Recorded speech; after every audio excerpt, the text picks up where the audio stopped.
اس وقت پاکستانی صحافیوں کا ایک ڈیلیگیشن ایجپٹ میں موجود ہے. یہاں ہم نے مختلف چینلز کا دورہ کیا, مختلف اخبارات کا دورہ کیا, اور اس کے ساتھ ساتھ جو سب سے زیادہ انٹرسٹ میرے لیے کہ مصر سے یا عرب لیگ سے کیا ایفرٹس ہو رہی ہیں غزہ کے لیے, رفح بارڈر کے لیے, تو وہاں پر بھی ہم نے وزٹ کیا اور وہاں پر بہت کچھ ہمیں بتایا گیا, بہت کچھ معلوم ہوا, جو کہ مختلف پروگرامز میں آگے ہم انشاءاللہ ڈسکس کرتے رہیں گے. اس وقت کیونکہ مئی کا مہینہ چل رہا ہے اور پاکستان میں بہت کچھ اس ایک مہینے میں اسپیسیفکلی بہت کچھ پاکستان میں ہوا ہے. اسپیشلی آج سے ایگزیکٹلی ایک دن پہلے یہ وہ پاکستان کی تاریخ کا سیاہ ترین دن ہے جو کبھی بھلایا نہیں جا سکتا. جو کچھ اس تاریخ میں ہوا وہ یقیناً کل بھی بات ہوتی رہی اس پہ. وزیر اعظم صاحب نے بھی بات کی, ڈی جی ISPR کی طرف سے بھی آفیشیل اسٹیٹمنٹ سامنے آیا, کچھ ہسٹری ہم نے نکالی ہے, کچھ تاریخ آپ کے سامنے رکھتے ہیں کہ مئی جو ہے وہ کیسا رہا ہے پاکستان کے لیے ہمیشہ سے. مئی کا ناظرین مہینہ جب پاکستان طاقتور بھی ہوا اور کمزور بھی ہوا, یہ وہ مہینہ ہے جس میں اندرونی اور بیرونی دو طرح کی مداخلت ہوئی. یہ وہ مہینہ ہے جب پاکستان کا بطور ریاست دنیا بھر میں مذاق بنا. یہ وہ مہینہ ہے جب اس مملکت خداداد میں قانون کی دھجیاں اڑائی گئیں. یہ وہ مہینہ ہے جو اس ملک کے باسیوں کے لیے دہکتے ہوئے شعلوں میں لپٹا ہوا ہے. لیکن یہ وہ مہینہ بھی ہے جب مملکت خداداد کا دفاع مضبوط سے مضبوط تر اور ناقابل تسخیر ہوا. یہ وہ مہینہ بھی ہے کہ جس پر ہم نے چاند پر کمند ڈالنے کے لیے پہلا قدم اٹھا لیا ہے. اگر پاکستان کی پوری تاریخ کو ہم نے سمجھنا ہے تو اگر ایک مئی کے مہینے کو ہی دیکھ لینا تو پاکستان کی تاریخ بڑے اچھے طریقے سے سمجھ آ جاتی ہے. 12 مئی 2004 کراچی میں ضمنی الیکشن, 12 سیاسی کارکنان کو موت کی نیند سلا دیا گیا. 12 مئی 2007 کراچی میں اس وقت کے معزول چیف جسٹس افتخار چودھری کی آمد کو روکنے کے لیے آگ اور خون کی ہولی کھیلی گئی اور اس میں 50 کے قریب افراد تھے جو اپنی جان کی بازی ہار گئے تھے.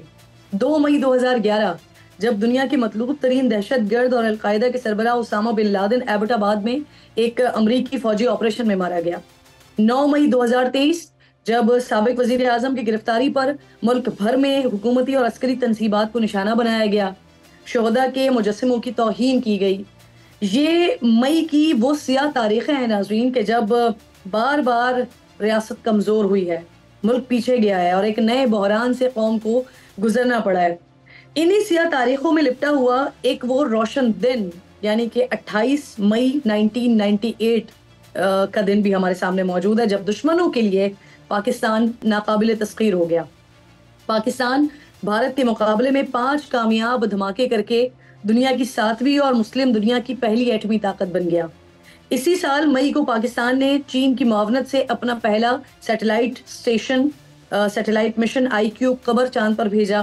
جو 8 مئی کامیابی کے ساتھ چاند کے مدار میں داخل ہوا, اور امید کی جا رہی ہے کہ یہ IQ جو ہے وہ قمر چاند کی پہلی تصویر 15 مئی کو.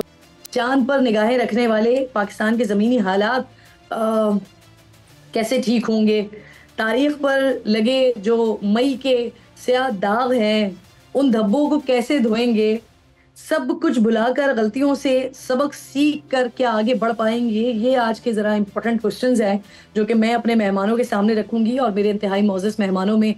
پاکستان تحریک انصاف سے تعلق آپ کا شعیب شاہین صاحب ساتھ موجود ہیں, پاکستان پیپلز پارٹی کے عام رہنما قادر مندخیل صاحب مجھے جوائن کر رہے ہیں, اور حکمراں جماعت پاکستان مسلم لیگ نون سے وزیر قانون پنجاب ملک سہیب بھرت صاحب مجھے جوائن کر رہے ہیں. میں آپ تینوں مہمانوں کی شکر گزار ہوں سر, اور میں ذرا بات کا آغاز آپ دونوں کی اجازت سے شعیب شاہین صاحب سے بات کرنا چاہ رہی ہوں. شعیب صاحب سب سے پہلے تو یہ فرمائیے سر, آپ نے مذاکرات کے لیے ایک سیاسی کمیٹی بنائی, لیکن اب جب عسکری قیادت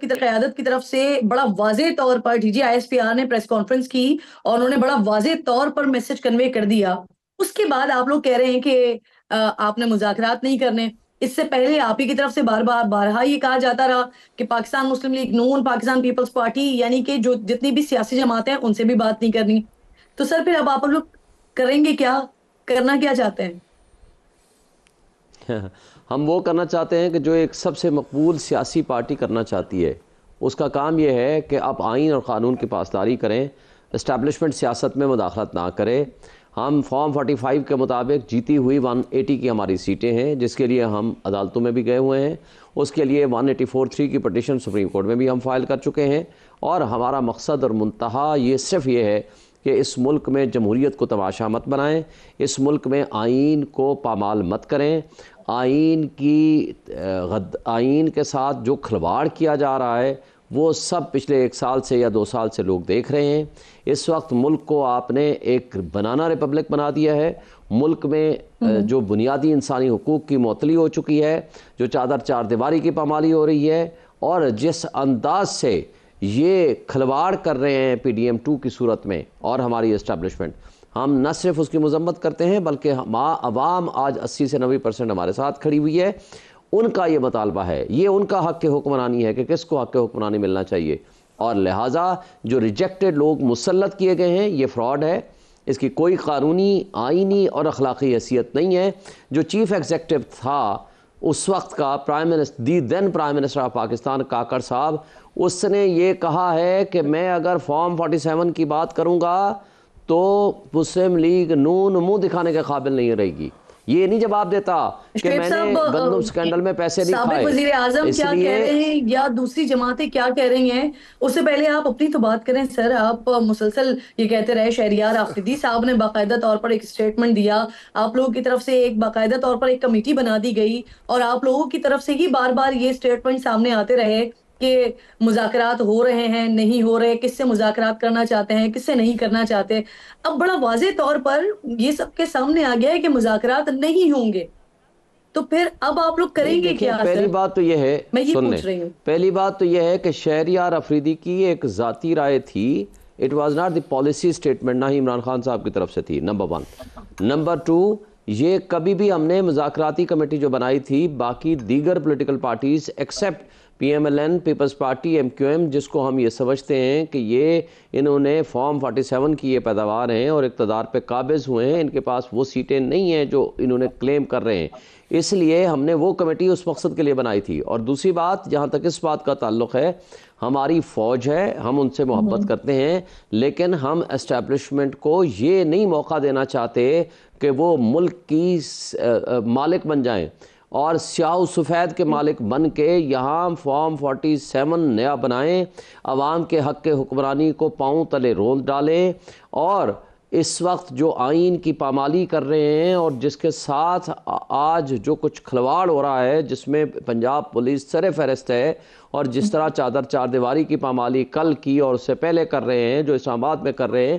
ہم اس کی مذمت کرتے ہیں۔ ہم اس ملک میں آئین کی بالادستی چاہتے ہیں، ہم اس ملک کے قانون کی بالادستی چاہتے ہیں، اور اس کے لیے ہم جد و جہد کر رہے ہیں، اور عوام آج ہمارے ساتھ کھڑی ہے۔ کسی بھی تہذیب یافتہ جمہوری ملک میں اس کا طریقہ پرامن عوامی انقلاب ووٹ کی پرچی کے ذریعے ہوتا ہے، جو انہوں نے 8 فروری کو دے دیا، اور جس کا اظہار آپ کے دین پرائم منسٹر نے بھی کر دیا، اور اس وقت کے کمشنر نے بھی کر دیا جو کہ آج غائب ہوا ہے، اور PMLN کے نثار چیمہ نے بھی کر دیا،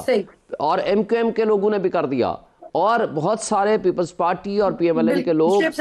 کچھ دبے الفاظ میں کچھ برملا اس کا اظہار بھی کرتے ہیں۔ ہم صرف یہ کہتے ہیں کہ ہمیں صرف آئین اور قانون کی بالادستی چاہیے۔ بالکل ٹھیک ہے، آپ کا کامنٹ آ گیا۔ قادر بندو خیل صاحب السلام علیکم، بہت شکریہ سر، آپ وکیل ہیں، آپ ذرا اس نقطے پر رہنمائی فرمائیے گا۔ KPK گورنمنٹ کو ہم دیکھ رہے ہیں تو انہوں نے 9 مئی کے جتنے بھی کیسز تھے ان سب کو ختم کرنے کا اعلان کیا ہے وزیر اعلیٰ نے، تو کیا کہتے ہیں سر، کیا گورنمنٹ یہ کر سکتی ہے، حکومت کر سکتی ہے؟ اور پھر اگلا سوال یہ کہ اس کا نتیجہ کیا ہوگا؟ دیکھیں، میرا خیال میں ٹی وی چینل کو میرے اور شعیب شاہین صاحب کے علاوہ کوئی اور نہیں ملتا ہے، اور میرے کان پک گئے ان کی یہ سارے رٹے رٹھائے ڈائلاگ کی، اور اگلے سیگمنٹ میں یا تو یہ ریپیٹ کریں گے، نہیں کوئی نہیں ہوگی ان کے پاس۔ بات کر رہے یہ وہی لوگ ہیں جو شہریار آفریدی کہتا تھا کہ آرمی چیف قوم کا باپ ہوتا ہے۔ پتہ چل گیا باپ کیا ہوتا ہے، نمبر 1 بات۔ دوسری بات یہ کہ یہ جس طرح باتیں کر رہا ہے فارم 47 کا، آپ نے مولانا فضل الرحمان صاحب کا جو مینڈیٹ چوری کی ہے خیبر پختونخوا میں، بنا دو اس کو اتحادی، پاؤں پڑے ہوئے وہ اتحاد آپ سے نہیں کرے کہ اس کو پتہ ہے کہ اگر مینڈیٹ چوری کی ہے تو PTI نے چوری کی ہے۔ سندھ میں اس کا کک نہیں تھا، پنجاب میں اس کا کچھ نہیں تھا، بلوچستان میں سب سے زیادہ سیٹیں لے گئی ہے ماضی کی نسبت۔ جہاں مولانا صاحب اپنے آبائی علاقے سے نہیں جیت سکتا تھا وہاں بلوچستان سے جیتا ہے. میرے حلقے میں میرے جو آبائی علاقہ بلوچستان ہے زوب وہاں پہ مولانا صاحب کے کینڈیڈیٹ جو ہے نا فارم 47 دوبارہ ریپیٹ کر کے 2 دن بعد جتایا گیا.